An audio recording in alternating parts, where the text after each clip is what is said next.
Biggest MLA samosa. एक गांव में एक रॉयल फैमिली ढाबा था। उसके मालिक मिश्रा जी थे। उस ढाबे में वेज नॉन वेज हर टाइप का खाना मिलता था।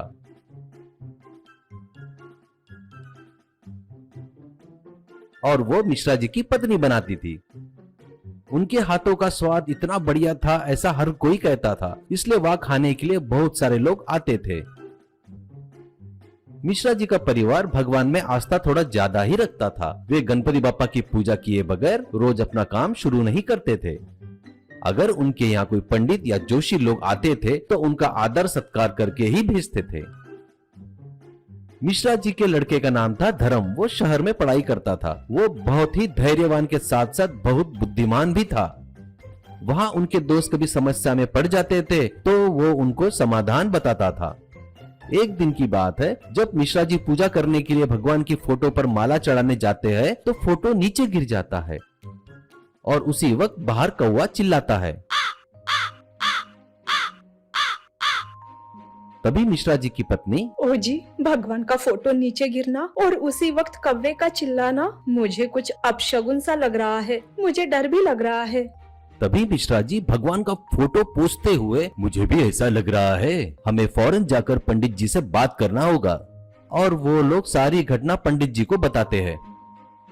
पंडित जी के पास जो लोग भी जाते हैं वो हमेशा उनकी जन्म कुंडली पंडित जी के पास होती है। इनकी बात सुनकर पंडित जी मिश्रा जी की जन्म कुंडली निकाल कर पढ़ते हैं और कुछ हिसाब लगाते हैं और कहते हैं, पंडित जी, मिश्रा जी, अगले 2 महीने में आपको और आपके परिवार में भारी नुकसान होने वाला है, आप पर भारी आफत आने वाली है, ऐसा कहते हैं। मिश्रा जी, क्या सच में ऐसा होगा पंडित जी? मेरा व्यापार तो अभी बढ़िया चल रहा है, इसका कोई उपाय तो बताइए। पंडित जी, जो आफत आने वाली है वो तो आएगी ही, क्योंकि आपकी ग्रह स्थिति ठीक नहीं है। ये तकलीफें ज्यादा दिन तक नहीं रहेगी, फिर भी 6 महीने तक आपको तकलीफ झेलनी पड़ेगी।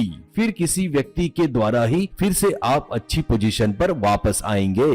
पंडित जी के कहे अनुसार उनके ढाबे के आजू बाजू बहुत सारे होटल आ गए। इससे उनके ढाबे में लोग आना कम हो गए।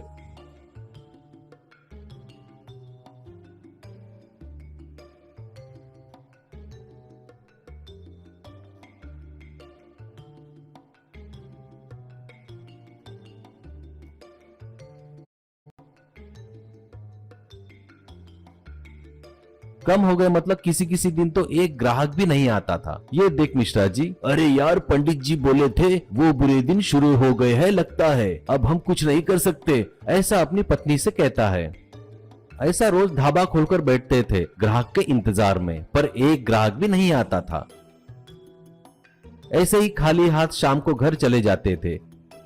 ऐसे ही 6 महीने बीत गए। अब धर्म अपनी पढ़ाई पूरी करके घर आ गया था।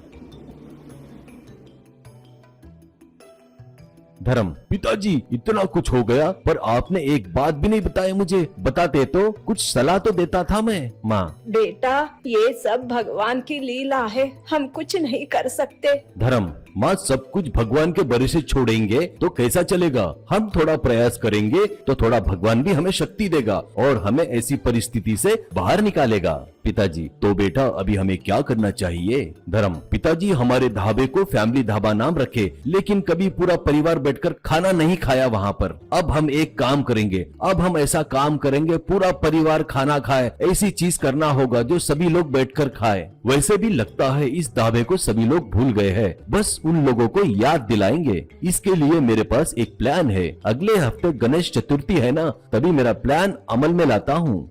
अब गणेश चतुर्थी के दिन एक बहुत बड़ा समोसा बनाकर मंडप में लाता है। उसे सभी आश्चर्यता से देख रहे थे। मिश्रा जी वो समोसा गणेश जी को समर्पित करते हैं। उस समोसे की बोली लगती है। एक आदमी वो समोसा 50,000 रुपए में खरीदता है। फिर वो समोसा वहां आए भक्तजन सभी खाते हैं और सभी समोसे के टेस्ट पर फिदा हो जाते हैं। तब से वहां आए लोग मिश्रा जी के ढाबे के बारे में और उनके बड़े समोसे के बारे में बात करते हैं। फिर से लोग ढाबे में आने लगते हैं। कुछ फैमिली भी आने लगती है। वहां उन्हें बड़ा समोसा, बड़ा डोसा,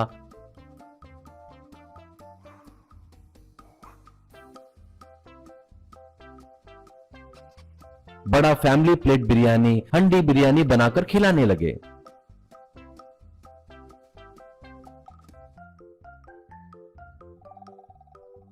वो खाकर लोग तारीफ करने लगे। तब से वो लोग काफी बिजी हो गए।